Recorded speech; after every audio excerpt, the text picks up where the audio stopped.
Hey guys, welcome back to the garage. And in the last episode, we started talking about the air-fuel ratio and how to go about checking that on your car using something like this AEM air-fuel ratio gauge that I have temporarily hooked up to the, what is this called? It's not called the hood, but basically hooked up to or zip tied to the hood of the car right now. And what that episode was supposed to be about was, a fairly basic install of this gauge and just going about checking the ratio on the car so we can go out for a nice little test drive. But what ended up happening was that I found out that my car was running really, really lean. All I was doing was really trying to check that this gauge was working. I did not expect to find that my car was running, or the engine was running off the charts lean. I think I was seeing something like 17 and beyond. And it was so high that the gauge was just flickering out and wasn't even reading the ratio. So at that point, I asked you guys what I should be checking and tweaking to get to richen up the ratio. And thank you guys so much for your inputs. And there were, a few commonalities, or the most common suggestions were, check the coolant temperature sensor, check the AFM, which was kind of my first hypothesis as well. Also, there was a ECU check, which I haven't really done, but that was something that I was trying to avoid, to be honest.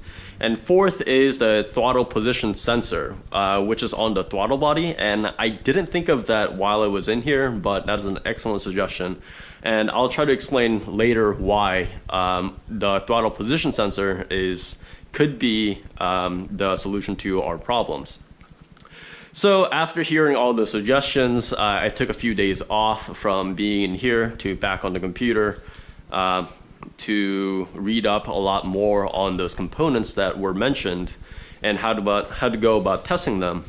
So eventually I started reading up on the AFM and how people were going about tuning on this thing. This is an extra unit that I have, which I showed you guys last time. So there's two ways to tune this. So the AFM basically works with a flap. So as air gets rammed into or through this AFM, this little flap moves along with the airflow. And more the air that it's intaking, more this flap will move, which in turn sends the ECU the information that it needs to adjust fuel. So one way to tweak this is by adjusting the spring tension. So adjusting the spring tension it tries to adjust the ratio throughout the rev range. What I didn't know was that there was also this little screw here, which is called a idle adjustment screw. And I think this is something like a bypass. My understanding of this is you can use this screw to adjust the mixture at idle when the flap is mostly closed. And that got me thinking, we actually never checked the air-fuel ratio throughout the rev range. I mean, towards the end of the episode, we did rev up the engine a little bit, but not extensively enough to check if the problem or the lean problem persists throughout the rev range. So I got a little bit hopeful at that point. Maybe the problem was limited to the idle. And in that case, all we have to do is adjust that one little screw and we might be in the clear. That might be the solution to our problems. But if it turns out that the car is running lean no matter what the RPM is, then we should kind of go back to doing a little bit more of a complicated adjustment, either using the AFM or the throttle position sensor or something like that. So what we're going to do is actually go for a test drive together and check what the ratio looks like while we're driving. And we're going to do some cruising, or we're going to do some highway cruising. We're going to do a little bit of more spirited driving. I already know what the answer is. The fact that I'm comfortable taking this car out for a drive should tell you guys what the answer is, but I want to show you guys anyway. So, I got off work a little bit early on a Friday. The weather's beautiful. I don't want to waste the sunlight. So without further ado, let's go for a drive and let's see what we find.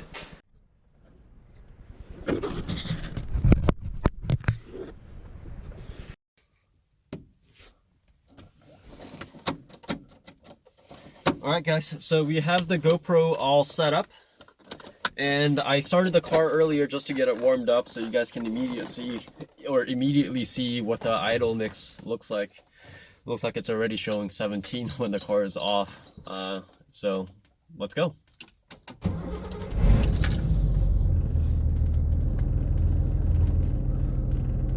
Yep, since the car is if the car starts completely at cold, it'll start around 12, probably because the cold start injector is kicking in. But as soon as it gets warmed up, it goes off the charts lean. And this is essentially what I freaked out about last time. But the car is warm enough, so let's just go.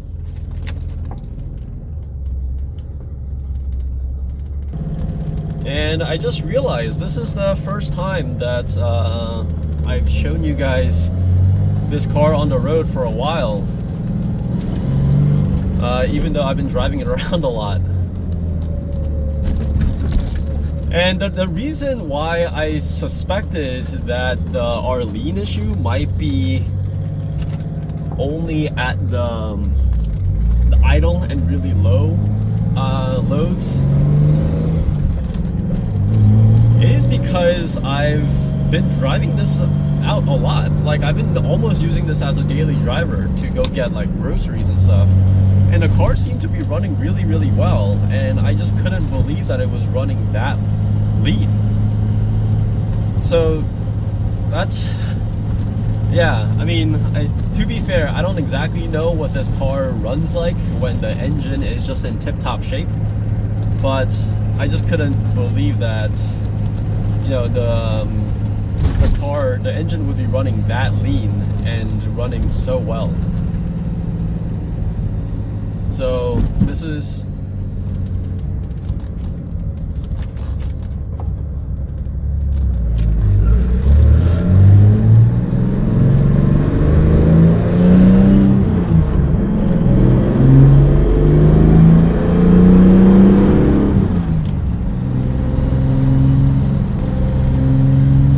give it a little gas, it's right at 12 to 13, which is actually a little bit on the rich side.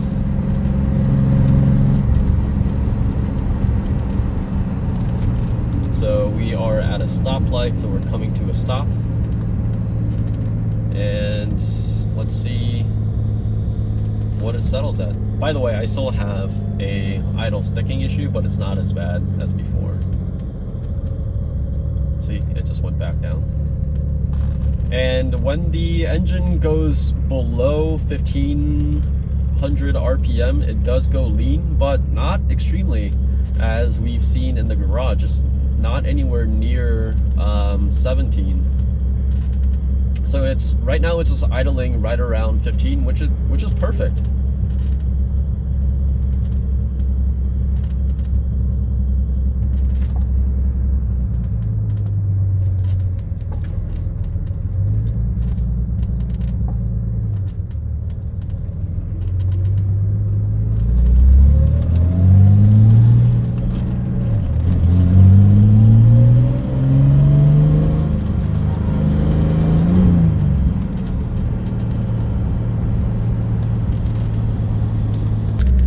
But we're gonna try to get away from Northern Virginia's infamous rush hour traffic, because it is, I think, 5 o'clock right now. So we will, I don't know, I live pretty close to some country roads, maybe 15 minutes away, so we'll try to go over there.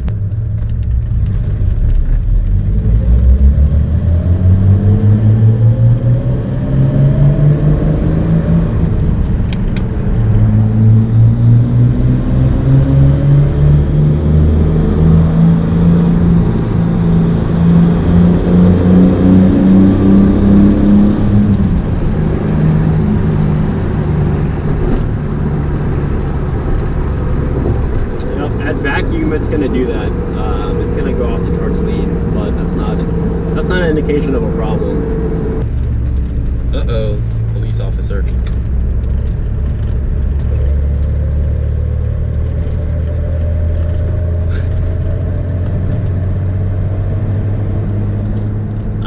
guys feel the same way, but I always feel very, very nervous around police officers, even if I'm not doing anything wrong. So, yay. You know, this car is registered and fully insured. It just can't pass a safety inspection.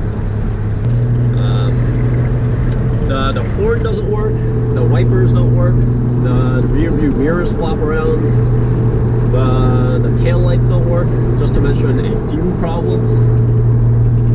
But my goal for this year for this car is to actually get it registered, not as an antique vehicle, but as a regular everyday vehicle, so I can go for a road trip. The thing about getting registered as an antique vehicle, at least in Virginia, is that you can't be more than, what, 250 miles away from your primary residence, which makes out-of-state, road trips not doable in this car. But one of my long-time dreams was to go on a road trip with a toolbox in the back. And with a old car like this one, of course with towing coverage. So I want to be able to do that this fall, hopefully. I just don't want to do it in the summer because the AC doesn't work, and it's going to be horrible to be sitting in this rattly hot box of a car in summer heat. So I'll probably not, drive this car as much during the summer, and get it prepped for a road trip in the fall. I don't know where I'm gonna go. Hopefully cross country, but I don't know, maybe that's too much for this car, who knows.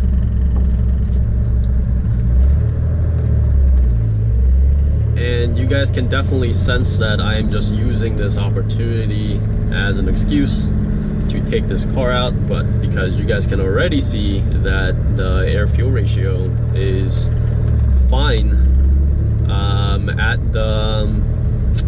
at any points in the RPM other than idle. So the problem is really just in the garage, it seems like. And this is now a little bit less embarrassing for me, because I don't know if you guys heard me talk about this car running a little rich in the past.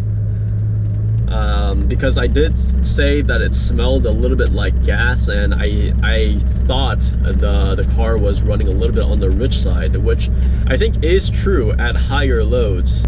And it's not that abnormal for performance engines, and I'm going to categorize this engine as a performance engine, to be on the rich side to protect the engine from overheating, from backfiring or not backfiring, sorry, pinging and knocking.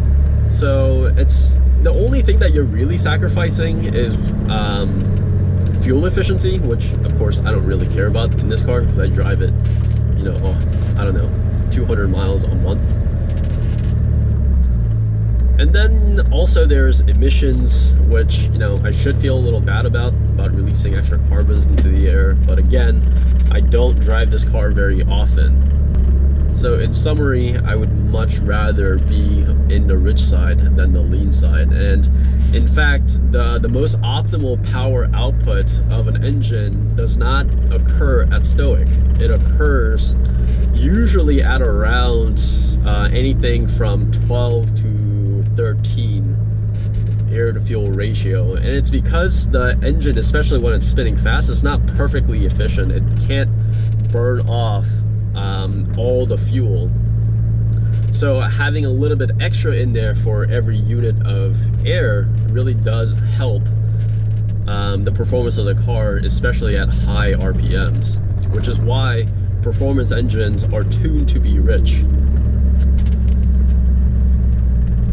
And one more thing while we're sitting in this traffic here, we did check the spark plugs to I said something along the lines of corroborate the story that the gauge was telling us. I did mention that the spark plugs did look like it was running a little bit on the lean side. Now, I think that was maybe more confirmation bias than anything else, that I was looking for the sparks to tell me that they were lean. So even though they were mostly fine, I just said that, you know, I just interpreted the evidence in a way that I expected it. You know, the sparks weren't, you know, the perfectly marshmallow toast that, you know, you want to see. You know, it does have a little bit of, just at least a little bit of blistering on it, and, you know, cylinder number 5 and 6 were just beyond recognizably fouled up from apparently the oil leak that I have in there. So yeah, I think that's what that was. I no longer think that the car is running that lean. Again, you can see right now that we're just inching along in a traffic jam, and it's sitting, you know, something between 15 and 16, which, you know, isn't horrible. That, I don't think that's gonna damage the car from running too lean when the engine is under just like no load like this with the clutch pressed in. So I'm not worried about that, and I really shouldn't have freaked out so much about the engine running lean at idle without doing further checks on what it looks like at different points in the RPM, and that is a rookie mistake. Also, I don't have the fan shrouds installed back on the car, so I'm a little nervous, but you know, it is like 40 degrees outside right now. It's pretty cold, so hopefully we won't have the car overheat while we're sitting in traffic. I really should get to, you know, reinstalling that, but I don't know. The fan shrouds look so ugly, and it's so old, and it has so much gunk on it that it just looks so much nicer without it. I don't know. Maybe I'll get some electric fans that look nicer. You know, I do wish I had another GoPro to show you guys the speedo and the tachometer at the same time you guys are watching the air-fuel ratio gauge, because I'm sure you guys are more interested in seeing that than my face. But I don't have another GoPro, and there's not an easy way for me to mount this phone to have it point to the gauge without, you know, actually obstructing my view. So sorry. And I always wanted to install a GoPro, like, you know, those TV shows, and mount it on the outside of the car, like, and point it at the exhaust to pick up the exhaust notes, because I think that would be awesome, because this car sounds great. It's probably not sounding that great on the video feed right now, because the engine noise is just mixed with all kinds of rattling and wind noises and all kinds of squeakiness like that. But if you guys could hear what this car sounds like in person, I think you guys would be really impressed. I just find it intoxicating. In fact, I don't know how to drive this car softly. The engine just loves to rev, and even a little bit of gas just sends the RPM flying if you're on lower gears. So even when I'm like going to go get groceries, I just can't resist.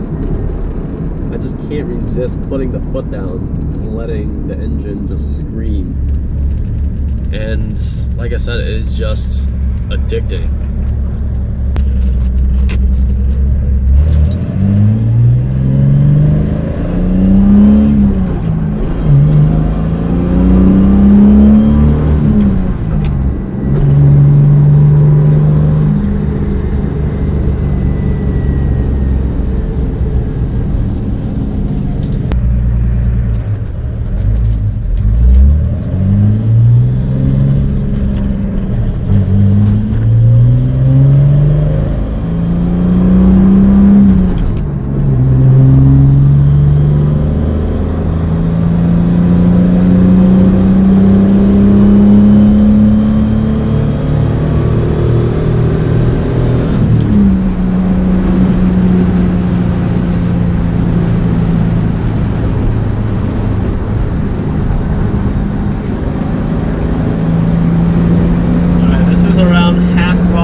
air to fuel ratio, which is good. I like that. I haven't tested out full throttle yet, but that's not because of the air fuel ratio. I'm afraid that all the bolts are gonna fall off of this Radley car, but we will do it in a minute.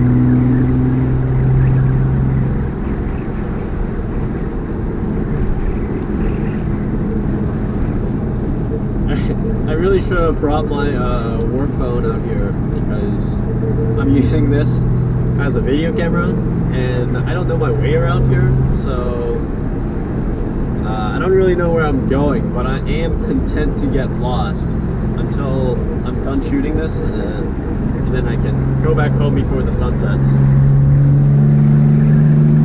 But I'm not really worried about getting lost right now. I'm just trying to find a stretch of road that doesn't have any cars in it. And I think if I go a little bit further, I might be able to find that.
You guys see me trying to punch the horn? That doesn't work.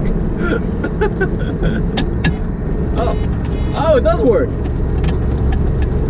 Kind of.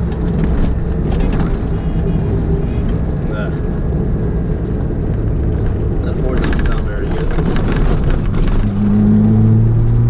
The reason why I feel, fairly comfortable romping on this car at this point isn't because I'm convinced that the car is dialed in as well as it can be. It's because the air fuel ratio is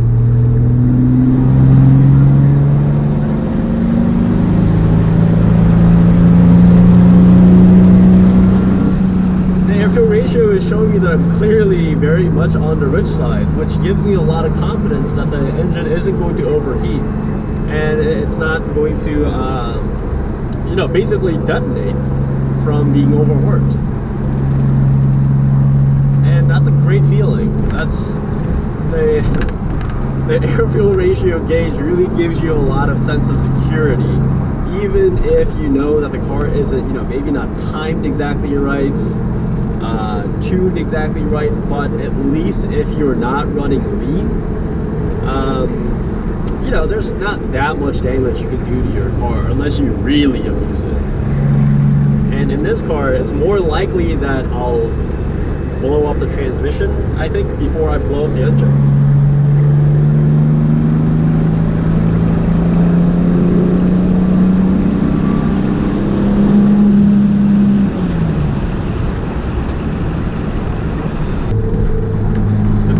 Just in case you guys were worried, I did fix up my brakes, and by fix up I mean I bled them correctly this time. Brakes were one of the very first components that I worked on in this car, because I always want this car to stop better than it runs, and that's certainly true. It stops really well, just neck-breakingly well.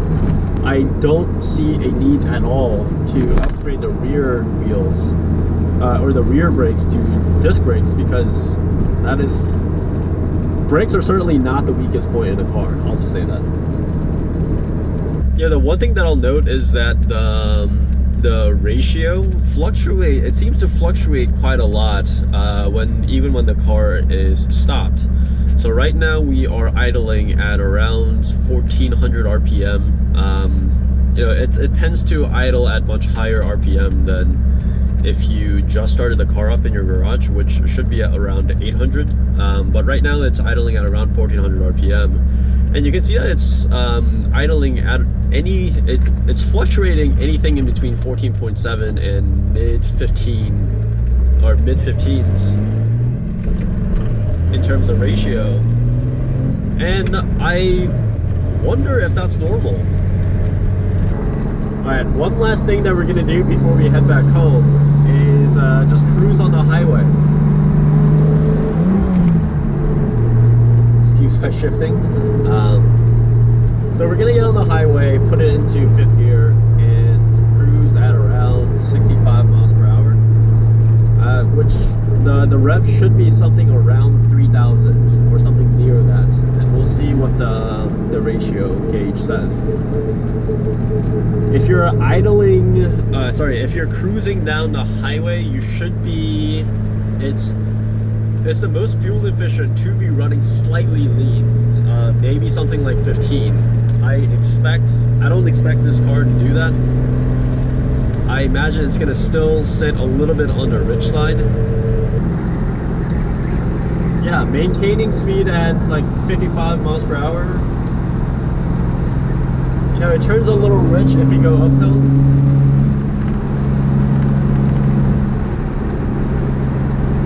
But on a flat surface like this, maintaining speed at 55, it is running quite lean. But then again, I mean, there's no cruise control on this thing. Whenever, like, slight different movements that I make with the accelerator is just making the ratio swing quite a lot. So, but here's the thing. So I think we confirmed that perhaps our mixture isn't as lean as we thought it was, and I think that's the conclusion here.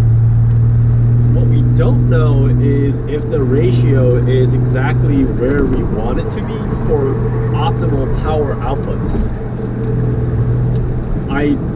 It does seem to be running slightly richer than optimal for, let's say, fuel efficiency, but that's not exactly what we're concerned about here. We're concerned about making power, or making the most power that we can from the engine. So I want to say that we're in actually a pretty good range, but we don't know for sure if this is actually the best tune that we can have until we get to the dyno. There's just no way to tell. Alright, so I'm gonna head back. I think you guys heard enough of my blabbering and saw the gauge enough to be convinced that, you know, the situation is a lot better than I expected. So let's go back into the garage, and we'll talk about what we need to do to fix the, excuse my shifting. We'll talk about what we need to do to get the idle ratio, or the idle air fuel ratio, back into normal range. But yeah, much better than I expected.